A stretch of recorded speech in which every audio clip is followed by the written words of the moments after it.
Au cœur de la Bretagne se trouve la forêt de Brocéliande. Des arbres anciens, noueux et sages murmurent des secrets au vent. La lumière du soleil lutte pour percer la canopée dense. C'est un lieu de magie, de mythe, de la Dame Blanche. Les légendes attirent les voyageurs à Brocéliande. Des histoires du roi Arthur, de Merlin, de la Dame elle-même. Certains cherchent l'aventure, d'autres aspirent à un aperçu de l'inconnu. Ce soir, un groupe d'amis recherche la vérité. Ils étaient quatre. Antoine, le sceptique. Camille, attiré par le mystique. Sophie, la voix de la raison. Et Jean, leur leader, toujours l'aventurier.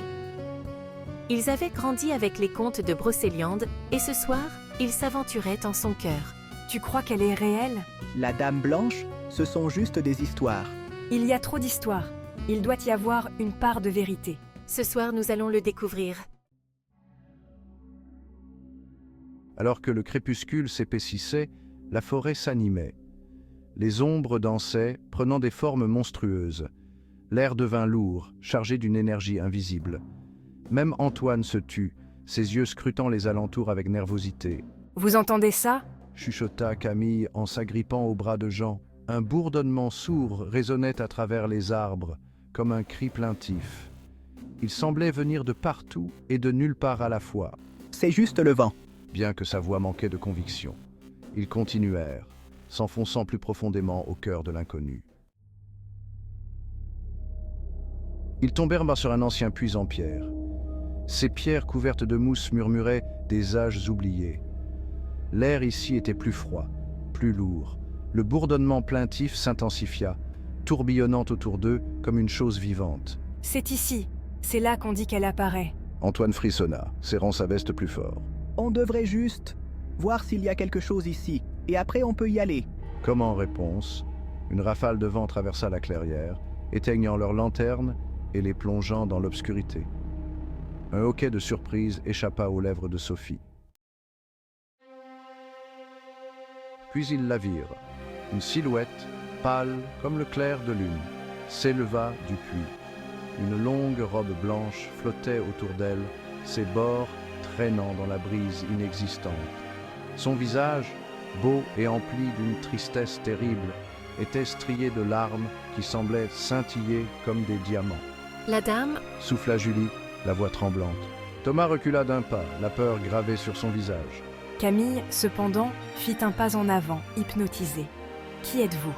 Demanda Camille, sa voix à peine un murmure. La dame tourna ses yeux tristes vers Camille. On m'appelle la Dame Blanche. Sa voix résonna, caverneuse et emplie de nostalgie. La dame parla, sa voix un murmure plaintif qui semblait se faufiler entre les arbres. Elle leur raconta sa vie, son amour pour un jeune chevalier qui lui avait juré son amour. Il a promis de revenir de la bataille, Murmura-t-elle, la voix brisée. mais il n'est jamais revenu. Les amis écoutaient, captivés par son histoire tragique. Il a été trahi, assassiné par un rival jaloux. Laissé pour mort dans cette forêt, je l'ai cherché jour et nuit. Mais tout ce que j'ai trouvé, c'est ce puits, le puits où il a rendu son dernier souffle. Je suis prisonnière, condamnée à errer dans ces bois, jusqu'à ce que sa mémoire soit vengée. Un lourd silence s'abattit sur le groupe. L'histoire, si pleine de chagrin et de nostalgie, toucha leur cœur. Ils comprenaient maintenant. La Dame Blanche n'était pas un monstre, mais une victime, aspirant à la paix. comment pouvons-nous vous aider? Demanda Julie, sa voix pleine de compassion. La Dame Blanche tourna ses yeux tristes vers Julie. Trouvez son assassin, rendez-lui justice. Alors seulement mon âme pourra être libre. Poussés par une nouvelle résolution, les amis quittèrent la forêt cette nuit-là et se lancèrent dans une quête pour découvrir la vérité sur le meurtre du chevalier. Ils parcoururent d'anciens documents, parlèrent aux anciens du village et suivirent les murmures du vent. Leurs recherches les menèrent à une tombe oubliée depuis longtemps. Regardez, c'est ici. Le nom de l'assassin du chevalier. Là, gravé dans la pierre usée, se trouvait le nom de l'assassin du chevalier, un homme rongé par la jalousie et poussé à un acte terrible. Les amis retournèrent au puits, portant avec eux la vérité sur la trahison du chevalier. Nous savons qui a fait ça. Nous savons qui vous a trahi. Alors qu'ils prononçaient le nom de l'assassin à voix haute, une expression de paix se répandit sur le visage de la Dame Blanche. Dans un doux soupir, elle se dissipa en particules de lumière scintillante, enfin libérée de ses liens terrestres.